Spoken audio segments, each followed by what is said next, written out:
अंग्रेजों के जमाने में लागू की गई थी और आज भी चल रही हैं। और इसलिए मैं कहता हूं कि हम अभी भी शायद पूरी तरह से आजाद नहीं हैं। मेरे मन में दुख इस बात का है कि जो कानून अंग्रेजों के जमाने में चलते थे, जिस तरह से चलते थे, वही कानून आजादी के 50 साल के बाद भी चल रहे हैं। जिस तरह से अंग्रेजों ने हिंदुस्तान की अर्थव्यवस्था को बर्बाद किया था, उसी तरह से आज हिंदुस्तान की अर्थव्यवस्था को बर्बाद करने का काम कर रहे हैं।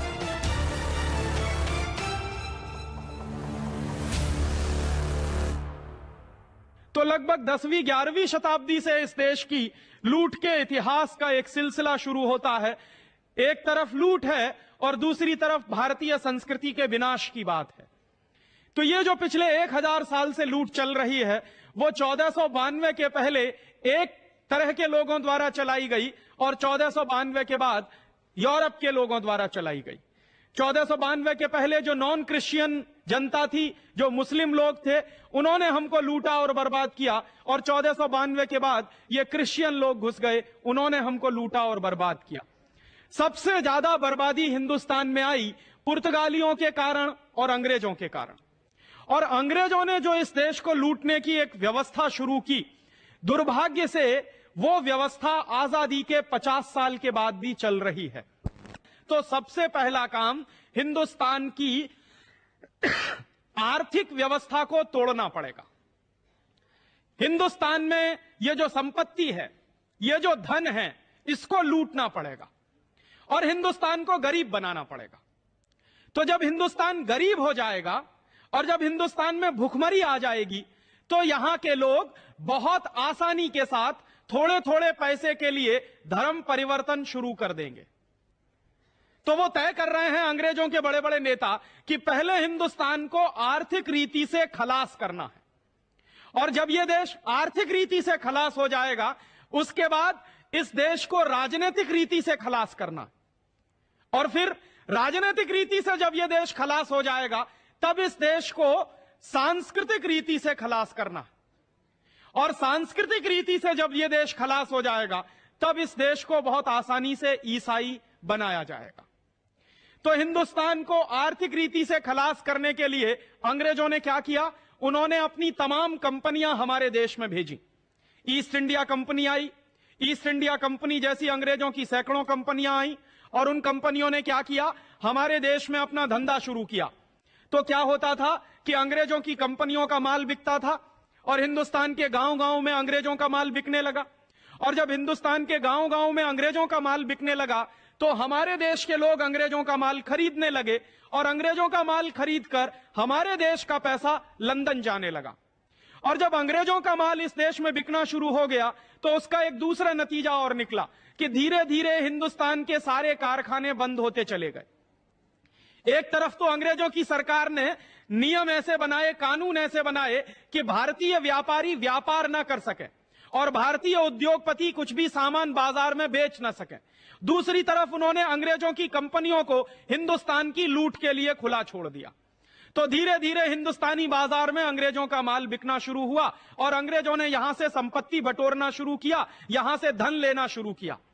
अंग्रेजों के कुछ आंकड़े बताते हैं कि ईस्ट इंडिया कंपनी उस जमाने में हमारे देश में जब धंधा करती थी, उसका कुछ माल बिकता था, तो एक साल में ईस्ट इंडिया कंपनी यहां से करीब 70 करोड़ पाउंड के बराबर की संपत्ति ले जाती थी।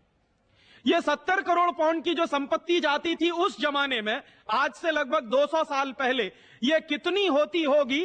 अगर आज के हिसाब से हम हिसाब लगाएं तो 70 करोड़ में 56 का गुणा करना पड़ेगा, क्योंकि एक पाउंड में इस समय लगभग 56 रुपया बैठता। तो करोड़ों रुपए की लूट हमारी होती थी। अंग्रेजों ने एक दूसरा काम और किया कि हिंदुस्तान के व्यापारियों का माल हिंदुस्तान के बाजार में बिकने ना पाए, इसके लिए उन्होंने हिंदुस्तानी व्यापारियों पर तमाम तरह के टैक्स लगा दिए। हिंदुस्तान में अंग्रेजों की सरकार ने टैक्स लगाया, जो सबसे पहला वो था एक्साइज का tax, excise duty. Excise duty क्यों लगाई उन्होंने? उन्होंने कहा कि हिंदुस्तान के व्यापारी जो माल बनाते हैं, उस माल के उत्पादन पे कर लगाओ। फिर उसके बाद अंग्रेजों ने एक दूसरा फैसला किया कि हिंदुस्तानी व्यापारी जो माल पैदा करते हैं उस पे कर देंगे और फिर उस माल की जब बिक्री होगी बाजार में तो उस पर भी कर लगा दो। तो उन्होंने माल की बिक्री पे सेल्स टैक्स लगा दिया। और उसके बाद एक तीसरा कर लगा दिया अंग्रेजों की सरकार ने कि जो माल बाजार में बिकेगा और उससे जो मुनाफा कमाएंगे हिंदुस्तानी व्यापारी, उस पर इनकम टैक्स लगा दो। तो पहले एक्साइज टैक्स लगाया, फिर सेल्स टैक्स लगा दिया, फिर इनकम टैक्स लगा दिया, फिर अंग्रेजों की सरकार ने 2 टैक्स और लगाए। एक टैक्स उन्होंने लगाया टोल टैक्स। हिंदुस्तान के व्यापारी अपने माल को एक गांव से दूसरे गांव में ले जाते हैं तो जगह जगह जो टोल टैक्स देना पड़ता है वो अंग्रेजों के जमाने का लगाया हुआ। और टोल टैक्स के बाद उन्होंने एक टैक्स और लगा दिया, ऑक्ट्रॉय का टैक्स। ये 5-5 टैक्स उन्होंने हिंदुस्तानी व्यापारियों पर लगा दिए। क्यों लगाए अंग्रेजों की सरकार ने? अंग्रेजों की सरकार ने ये टैक्स इसलिए लगाए कि हिंदुस्तानी व्यापारियों पर अगर ज्यादा से ज्यादा कर लगा दिया जाएगा तो हिंदुस्तानी व्यापारी बर्बाद हो जाएंगे, और अंग्रेजों का माल हिंदुस्तान में टैक्स फ्री कर दिया जाएगा तो अंग्रेजों का माल गांव-गांव में बिकना शुरू हो जाएगा। तो हिंदुस्तानी व्यापारियों पर टैक्स लगा के उनका माल महंगा बना दिया और अंग्रेजों के माल को टैक्स फ्री करके ईस्ट इंडिया कंपनी का रास्ता अंग्रेजों के लिए खोल दिया। इसका नतीजा क्या निकला? इसका नतीजा यह निकला कि धीरे धीरे ये हिंदुस्तान, जो एक जमाने में दुनिया का सबसे बड़ा औद्योगिक देश था, 1835-1840 तक हम दुनिया के सबसे बड़े निर्यातक देश थे। अंग्रेजों की ही सरकार के आंकड़ों के अनुसार 1835 और 1840 में दुनिया का जो कुल व्यापार चलता था उस व्यापार में 33% हिस्सा हिंदुस्तानियों का होता था।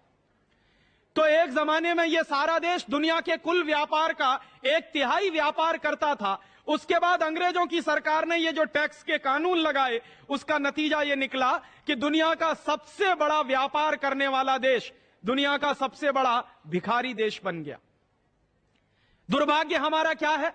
अंग्रेजों की सरकार ने ये जो टैक्स लगाए 5-5, ये टैक्स आज आजादी के 50 साल के बाद भी लगे हुए हैं।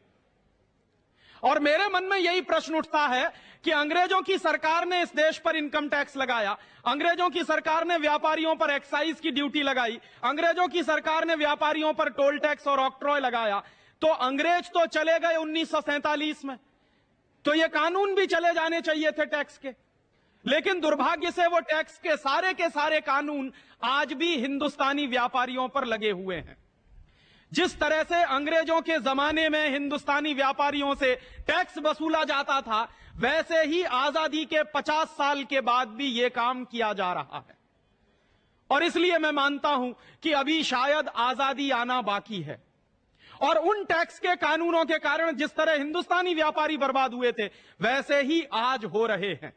आज भी क्या चल रहा है? हिंदुस्तान में ग्लोबलाइजेशन और लिबरलाइजेशन के नाम पर विदेशियों को, विदेशी कंपनियों को खुली छूट मिल रही है और हिंदुस्तानी व्यापारियों पर लगातार टैक्स बढ़ा बढ़ा के उनको मारने का काम चल रहा है। अंग्रेजों के जमाने में यह धंधा चलता था कि ईस्ट इंडिया कंपनी को खुली छूट मिलती थी और हिंदुस्तानी व्यापारियों को बर्बाद करने के लिए कानून बनाए जाते थे।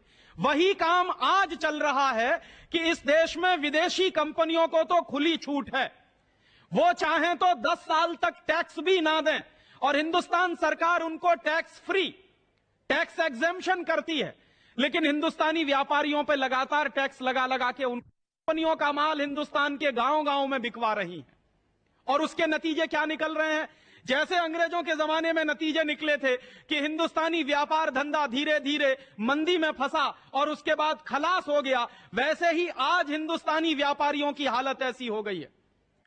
यहां अगर कुछ व्यापारी भाई बैठे हों तो वो ये बात जानते हैं कि पिछले 40 साल में जितनी भयंकर मंदी इस साल आई है व्यापार में, उद्योग में, उतनी भयंकर मंदी कभी नहीं आई इस देश में। ये जो भयंकर मंदी चल रही है इस देश में आजकल, वो भयंकर मंदी उन नीतियों का परिणाम है जो अंग्रेजों के जमाने में लागू की गई थी और आज भी चल रही हैं। और इसलिए मैं कहता हूं कि हम अभी भी शायद पूरी तरह से आजाद नहीं है। मेरे मन में दुख इस बात का है कि जो कानून अंग्रेजों के जमाने में चलते थे, जिस तरह से चलते थे, वही कानून आजादी के 50 साल के बाद भी चल रहे हैं। जिस तरह से अंग्रेजों ने हिंदुस्तान की अर्थव्यवस्था को बर्बाद किया था, उसी तरह से आज हिंदुस्तान की अर्थव्यवस्था को बर्बाद करने का काम चल रहा है।